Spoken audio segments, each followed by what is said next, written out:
And welcome to the Huddle, brought to you by Desert Diamond Casino. I'm Jason Barr, along with Pat Parris, and our special guest this week, former University of Arizona linebacker and Chicago Bears linebacker Lance Briggs. First, though, the Huddle, welcome. It's a new weekly sports talk show that invites you to join the conversation. You can watch every Thursday at 3, which means right now, or on the K-Gun 9 Facebook and Twitter pages. Weigh in with comments and ask questions, or just simply watch the show live or on demand on the K-Gun app or on Roku, Fire TV, or your favorite streaming service. Again, I'm Jason Barr with Pat Parris and Lance Briggs. And Lance, let's jump right on into it. We're talking Arizona football. Lance is in town because he's going to broadcast the game, part of the Pac-12 network, as the U of A plays NAU this week. The Wildcats 0-2, 14-game losing streak. Lance, I think that even though the Wildcats lost in week 1 against BYU, it looked promising. There was a big stretch of that game where they did play well. But then last week against San Diego State, they did not look good, and just the game went wrong right from the beginning.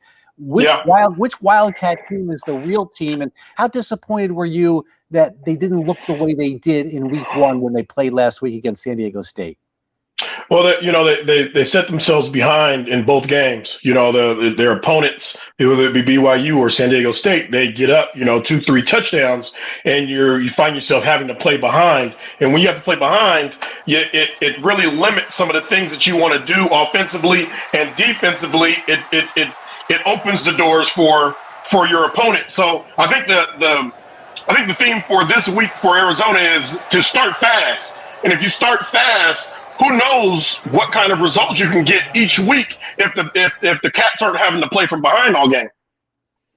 Lance, I know you'll call the game for the Pac-12 network on Saturday night. You'll stay impartial as you can. But how much have you been able to follow Arizona and exactly? I guess my question is from the pride factor angle. How invested are you in this team and this rebuilding process with Jedd Fisch? Well, I've been able to follow the progress of this team, this current team, every step of the way, and that's been because Jedd Fisch has had open access to alums and Arizona faithful from the moment that he arrived. So it's been a nice change, a pleasant change from the past. And I mean, each Tuesday there's an alumni meeting with Jedd Fisch. So we're always updated on what's going on with Arizona football, and that's something that wasn't present before he arrived here. Lance, Will Plummer is going to start this week at quarterback after Gunnar Cruz started the first couple of games. And today at Jedd Fisch's news conference, he said that he plans to play Will the entire game. That's what he hopes to do. That's what he said. Are you surprised he's kind of had a little bit of a quick hook here? Not just actually with the quarterback, with Gunnar Cruz, but also the kicker with Lucas Havrasek. He misses 2 kicks in week 1, and all of a sudden we've got a freshman out there kicking. Does Coach Fisch need to be a little bit more patient, or are these the moves that he should be making? I think this is an evaluation period. So you're trying to figure out what pieces are going to fit the best. Now you take that first game, you missed 2 field goals. You're talking about a 6-point swing, and depending on how you approach the extra points, you have a tied game or possibly a 1-point lead against BYU. Every point counts. And in that first game, Arizona puts up 345 yards of offense, but it doesn't equate to points. So, we have to put all our value into every point, and every point counts. So I think him putting Will Plummer in at quarterback for the whole game is to evaluate what you can do whether it's up, whether it's down, whether you have momentum, whether you're backed up against the end zone, against our own end zone. What kind of quarterback are we going to get out of you? You get the whole plate.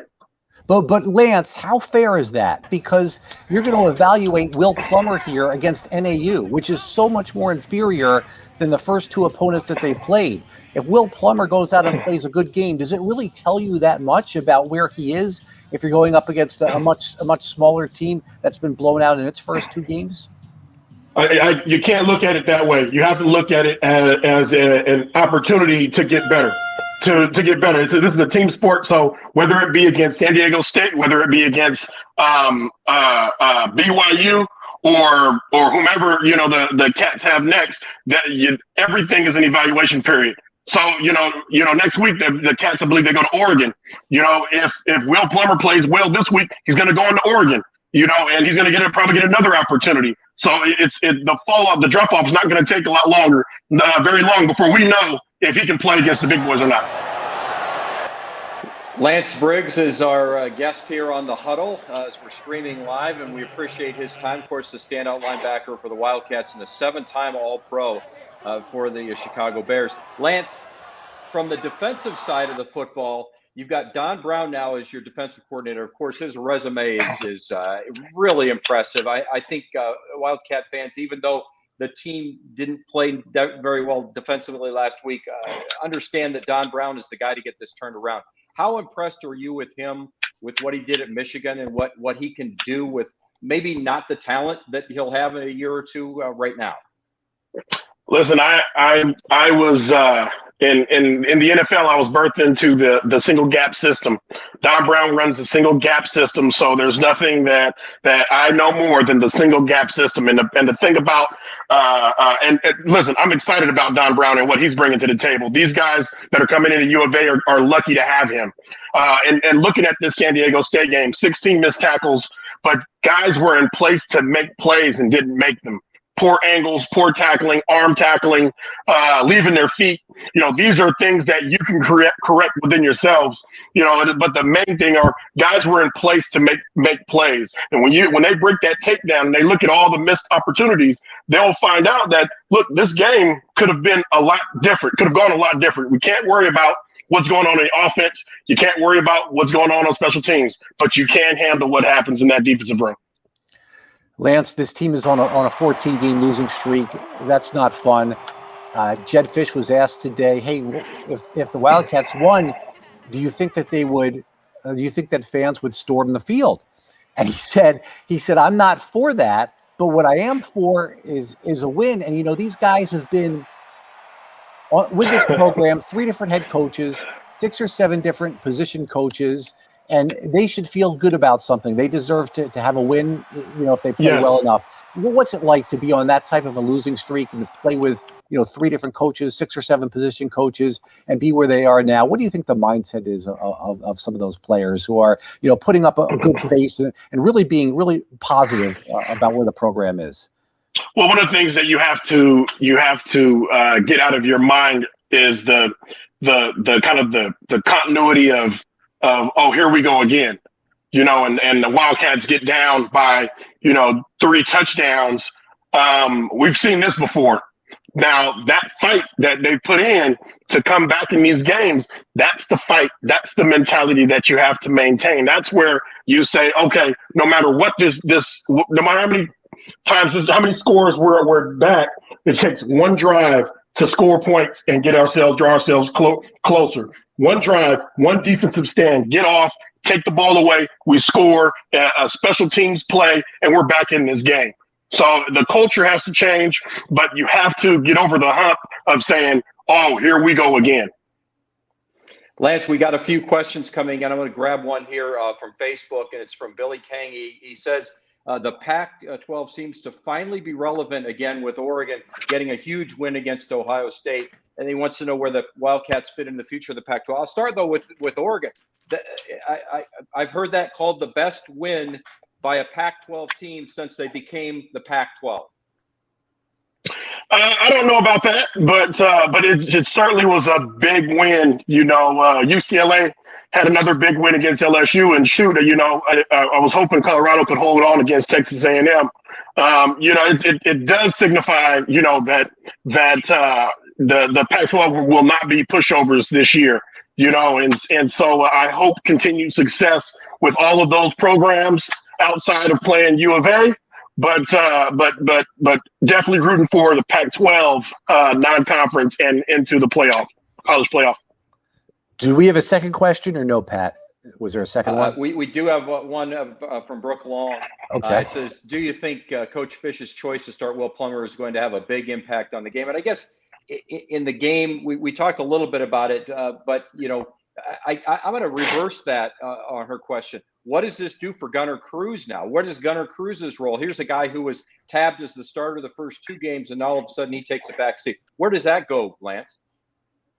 Well, you know what? It shouldn't go far. You know, for him mentally, you know, there were some decisions and things that happened from a read standpoint, holding the ball too long, you know, and errant throws that have put him here. You have a prime opportunity.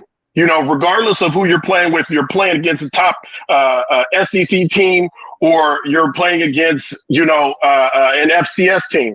It's still an opportunity. And if you believe that you're the guy to go in there and do it, you got to go in there and you have to perform. Had Gunnar Cruz performed up to the level the coaches would have expected, he'd still be starting right now. And that's kind of the fact of it. And now it's Will Plummer's time, and it's a great opportunity for Will. Will got to go out there and he has to show the coaches, listen, give me another chance next week. That's what you guys go out and prove this weekend. Lance, you're doing the game on Saturday. We have seen some upsets this year. Certainly the Jacksonville State one, comes to mind against Florida State, and Montana over Washington, I believe. But I don't believe that NAU is as good as Jacksonville State or Montana. You're obviously looking at the game video as you prepare for the broadcast. Do you see anything out of NAU that could give the Wildcats trouble on Saturday? And if so, what? Sure, they have a primetime wide receiver in Stacy, and I don't want to ruin his last name, guys. I want to butcher his last name, but he's a stud, and he makes a lot of plays. They try to get the ball to him any way, shape, or form, and they have a young quarterback that's filling in for an older guy as well, and he's performing a lot better. So, Where I don't think you this might be an FCS team. I don't think you take any team lightly. And for the Cats to break this 14-game win streak, I think that you have to approach this game like it's the Pac-12 championship. They need a win desperately. I think you'll take it any way you can get it, whether it's a dogfight or it's a blowout. This team really needs a win. Yeah, and as an alum, I'm sure that's the way you feel too. You've got to turn that corner, and the corner starts with ending this losing streak. One game at a time, man. You know, you never know what's going to happen next week. But if you can secure a win today or on Saturday, then at least you have one to look back on. All right, Lance, for anybody who can't make it out to Arizona Stadium, I know Jed Fish wants a packed house, but they'll get to hear you broadcast the game on Saturday at 7 o'clock against NAU. So thank you so much for taking a few minutes here on the Huddle, brought to you by Desert Diamond Casino. And we really appreciate it. And we'll be watching your take on Saturday night. I appreciate it. Thanks for having me on the Huddle, guys. Yeah. All thanks right. so much. Thanks, Lance. Yep. Have a good broadcast. Thanks. Yeah, Pat, some good insights there. And, I was kind of surprised to hear Jed Fish today say that he was giving Jordan McLeod a lot of the number 2 reps in practice, not because he's trying to demote Gunnar Cruz from his performance, but he said, it's just tough to get 3 quarterbacks ready. But like you said before, that's not going to be great for Gunnar Cruz. And I know you want Fish to pick a quarterback before too long and just go with him. Well, and get back, it's been brought up before. I'll bring it up again. John Madden's famous for saying it. When you have 2 quarterbacks, you have no quarterbacks. And there's a lot of reasons. There's a lot of layers to that simple sentence. And in the first 2 weeks, I was saying, well, I don't like 2 quarterbacks because one of them is splitting time with another. So if you've got a 1 and a 1A, the 1 isn't going to get 100% of the snaps with the first team. He's got to split those. Is it 65-35? Is it 55-45? Whatever it is, they're splitting. So I don't like 2 quarterbacks in that sense. But now you're going to pick a quarterback and you're going to go with Will Plummer. Gunnar Cruz didn't look great against San Diego State last week. But the offensive line wasn't giving him time to protect. Exactly. There was a and lot now of here you're going to have Will Plummer come in, and he's going to go up against an inferior NAU. He's going to look great. Perfect. Your point's perfect. He's going to look great. So that doesn't tell me. What do you do against Oregon? Now you're going to say, well, Will looks so good against NAU. We're going to start. Well, what if he fails? Now you got to go back to Gunnar Cruz. It's a hot mess, Jason. And it never gets rectified until you pick one quarterback and you never let him have to worry and look over his shoulder. Is my number 2 or is my backup warming up right now? Maybe that's one of the reasons why he's saying that Gunnar Cruz is basically relegated to the number 3 job this week, so that Will Plummer doesn't look over his shoulder and see if Gunner Cruz is warming up this week. But at some point, you got to go with one guy. Yeah, to me, I think the Lumberjacks aren't going to be that competitive. They're a 23-point underdog. I think a lot of quarterbacks can look good against NAU. Will Plummer is going to look good. Then he's going to go to Oregon the next week. That's not going to be pretty. They're not ready to play a team like Oregon. I mean, let's be honest here. I mean, Oregon just went in and beat Ohio State. U of A, he's getting blown out by San Diego State at home. It's not going to. If the Wildcats win the game, I think I would against NAU, which they should. What I'm going to say is, thank goodness, great. This losing streak is over. We don't have to talk about 14 in a row anymore. But at the same time, while a win is a win, it's against an FCS team that's really struggling, and it doesn't really tell me that much about a player doing that against NAU than what they would have done against San Diego State or BYU or, of course, a Pac-12 team. So that's why I'm not going to read that much into a great game by somebody against NAU. I just looked at some of the video, and we just showed it, of them playing NAU in 2019. You could drive a truck through some of these holes on the offensive line. It was 60 points or more. They score 60 every game against NAU. Against NAU, right. So does it really tell you anything? And this is what gets back to, we're going to find out what kind of head coach Jed Fish is going to be, not with these first two losses, and certainly not with this NAU game, but going forward, we're going to find out how he handles this quarterback situation, how he handles the kicker situation. Those are, you kind of open yourself up when you make changes like that. You open yourself up, and we'll find out if he's able to rectify this. Bottom line, what I'm saying to Arizona fans is you got to reset your expectations. Yeah. Just because they look good for a stretch against BYU, evidently they're a lot further away than we thought. And listen, if we thought about that back in the summer, though, Jason, before we even started, I think we all thought a couple of wins is all they're going to get. But I think you're right. BYU's that little stretch there made us all reevaluate what we thought. And we thought, hey, maybe we should back it on up a little bit. Yeah, back and just think, look, I'm not going to compare Jed Fish to Adia Barnes, okay? But her first 2 years weren't pretty. We just weren't paying attention, right? Okay, everybody's paying attention to the football team, but these first couple of years aren't going to be pretty. And he's got to have a couple of years he's going to need to build this team. That's why I was just saying going into the BYU game, hey, just pass the eye test, right? Yeah. And they did against BYU. After the sluggish start, they looked good. They didn't pass the eye test against San Diego State. That was bad. And Fish today, I didn't like what he said when he said, oh, well, after it was 21-0, it was only 17-14 after that. Listen, it doesn't work that way. It doesn't work that way. Their backups are in the game by the end of the game. I don't know. No way. You're saying it's 17-14 after it was 21-0. Yeah, it doesn't work that way. They won the second half 7-3. No, it doesn't work that way. It doesn't work that way. That was bad. Let's check a comment from Aaron Cowan and I wanted to talk about this real quick, Jason. With security, health screening issues for fans just getting into last week's game, and then Arizona reporting, what do they need to do to get fans to get out and fill Arizona Stadium? The first part of that was a debacle, Jason. People trying to get in the stadium on Saturday night. I was fortunate with my wife. We got in the stadium about an hour before kickoff because I like to watch them warm up. So we made it through fine. Then we saw the monster lines. Now, Dave Hickey has said that's on us. We're going to rectify it, and I we'll be watching, but I assume they're going to rectify those situations. A lot of it was slowing down with the metal detectors and everything. Hopefully, they can get people through and figure that out. To get them to come back, though, Jason, it's really simple. You just got to win, and I don't mean you have to go 6-5. I don't mean that. Just win this game against NAU, and then, as you talked about the eye test, be competitive. Look competitive. You're not going to probably beat Oregon. Okay, we get that. But let's see, if you guys can make a little noise. Then you come home and pass the eye test. Look good.